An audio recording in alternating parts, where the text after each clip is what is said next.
আজ নিয়ে এসেছি নতুন একটি স্ট্রাকচার। দেখুন, মাপ করব নাকি শাস্তি দেব বুঝতে পারছি না, শুরু করব না অপেক্ষা করব বুঝতে পারছি না, হাসবো নাকি কাঁদবো বুঝতে পারছি না। এই ধরনের কথাগুলো তো আমরা ডেইলি ইউজ করি। বাংলায় এই ধরনের কথাগুলোকে ইংরেজিতে কীভাবে ট্রান্সলেট করবেন, তার জন্য একটা ইম্পর্টেন্ট স্পোকেন ইংলিশ স্ট্রাকচার। দেখুন, এর জন্য আমরা ব্যবহার করব তিনটি পদ্ধতি আছে। এবং প্রথমে আই, তারপরে don't know, whether to V1 or V1, মানে দুটো কাজে বলা হচ্ছে হাসবো নাকি কাঁদবো। তাহলে দুটো কাজের জন্য প্রথমে একটা V1, তারপরে V1, মানে ভার্বের এক নম্বর রূপ। অথবা আপনি বলতে পারেন আই অ্যাম আনসিওর, অথবা I am confused, whether to, I can't understand, অথবা I can't decide, I can't figure out, এরপরে whether to V1 or V1। দেখুন, আমরা এই সমস্ত স্ট্রাকচার ব্যবহার করে এই বাক্যগুলিকে ইংরেজিতে করব। মাফ করব নাকি শাস্তি দেব বুঝতে পারছি না, এ ধরনের কথায় যেখানে কি করা হবে সেটা বুঝে ওঠা যাচ্ছে না, সিদ্ধান্ত নেওয়া যাচ্ছে না, তখন এই স্ট্রাকচারগুলো ব্যবহার করব। মাফ করব নাকি শাস্তি দেব বুঝতে পারছি না। প্রথমে আমরা এই স্ট্রাকচারটা ব্যবহার করব। আই ডোন্ট নো,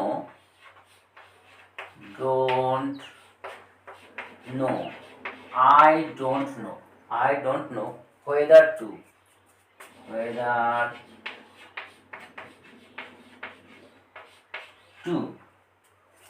প্রথমে আছে মাফ করব। মাফ করার ইংরেজি হচ্ছে ফরগিভ।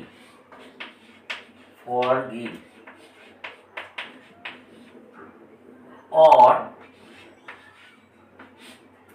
2 নম্বর V1 হচ্ছে শাস্তি দেওয়া, পানিশ, PUNISH। এইটা V1, এই V1টা, আর এটা এই V1টা। দেখুন, I don't know whether two forgive or punish, মাফ করবো নাকি শাস্তি দেবো বুঝতে পারছি না, শুরু করব নাকি অপেক্ষা করব বুঝতে পারছি না। এবার আমরা এই 2 নম্বর স্ট্রাকচারটা দিয়ে করি। আই অ্যাম কনফিউজড,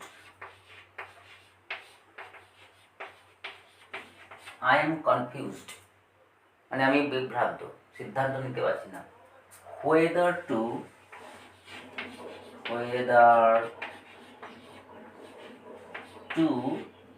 এবার দেখুন, শুরু করব, শুরু করা ইংরেজি হচ্ছে স্টার্ট। হোয়েদার টু স্টার্ট নাকি অপেক্ষা করব, অর ওয়েট মানে অপেক্ষা করা। I am confused whether to start or wait, আমি শুরু করব নাকি অপেক্ষা করব বুঝতে পারছি না। এই কনফিউজডের পরিবর্তে আপনি এখানে আনসিওর বসাতে পারেন। আনসিওর মানে নিশ্চিত নই, বা সিদ্ধান্ত নিতে পারছি না, বা বিভ্রান্ত। হাসবো নাকি কাঁদবো বুঝতে পারছি না।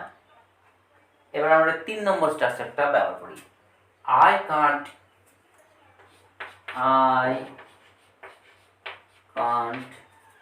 আন্ডারস্ট্যান্ড,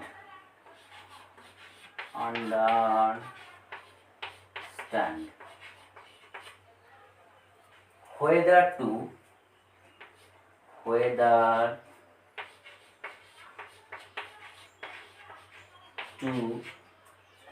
এবার দেখো, প্রথমে আছে হাসা, লাফ, LAUGH, লাফ, অর কাঁদা, ক্রাই। হোয়েদার টু লাফ or Cry, I can't understand, আমি বুঝতে পারছি না, হোয়েদার টু লাফ অর ক্রাই, হাসবো নাকি কাঁদবো। এক্ষেত্রেও এই আন্ডারস্ট্যান্ডের পরিবর্তে এখানে ব্যবহার করা যেতে পারে ডিসাইড বললেও হবে। আই কান্ট ডিসাইড, DECIDE, মানে আমি বুঝতে পারছি না, সিদ্ধান্ত নিতে পারছি না, হাসবো নাকি কাঁদবো, বলবো নাকি চুপ থাকবো বুঝতে পারছি না। এবার আমরা 3 নম্বরের এই স্ট্রাকচারটা ব্যবহার করি।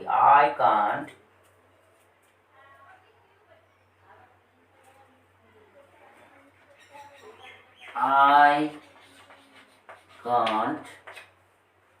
ফিগার আউট কথাটা লিখি, ফিগার আউট, ফিগার আউট। তারপরে weather two, weather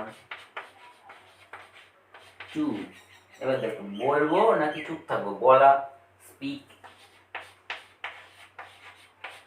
weather to speak, or চুপ থাকা, stay silent, stay silent, weather to speak or stay silent. I can't figure out, আমি বুঝতে পারছি না ওয়েদার টু স্পিক, কথা বলবো বলবো নাকি চুপ থাকবো, স্টে সাইলেন্ট। এবার একটি বাক্য আপনাদের জন্য, যার ইংরেজি কী হবে, এই যে কোনো একটি স্ট্রাকচার ব্যবহার করে কমেন্ট বক্সে লিখে জানাবে। ফোন করব নাকি মেসেজ পাঠাবো, ফোন করব নাকি মেসেজ পাঠাবো, এর ইংরেজি হচ্ছে কল অর টেক্সট। বুঝতে পারছি না, ফোন করব নাকি মেসেজ পাঠাবো, বুঝতে পারছি না। এই বাক্যটার ইংরেজি কী হবে সেটি এই যে কোনো একটি স্ট্রাকচার ব্যবহার করে আপনি কমেন্ট বক্সে লিখে জানাবেন। আর এরকম ইংরেজি ভিডিও নোটিফিকেশান পেতে চ্যানেলটাকে অবশ্যই সাবস্ক্রাইব করে রাখবেন। কথা হবে পরের ভিডিওতে, ততক্ষণ